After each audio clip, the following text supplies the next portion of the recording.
ఉజ్జీవ జ్వాలలు దేవుడు పుట్టించటం ప్రారంభిస్తాడు. ఓ రకంగా చెప్పాలంటే ఒకప్పటి క్రైస్తవ్యానికి క్రైస్తవ సంఘాలకు ఇప్పటి క్రైస్తవ్యానికి క్రైస్తవ సంఘాలకు చాలా తేడా ఉంది.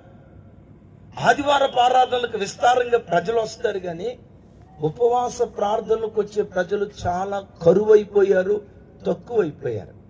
మిమ్మల్ని అడుగుతా, ఆదివారపు ఆరాధనకు 100 మంది వచ్చారు అనుకోండి, ఓ మాట, ఆదివారపు ఆరాధనకు 100 మంది వచ్చారు అనుకోండి, శుక్రవారం ఉపవాస ప్రార్థనకి ఎంతమంది వస్తారు చెప్పండి?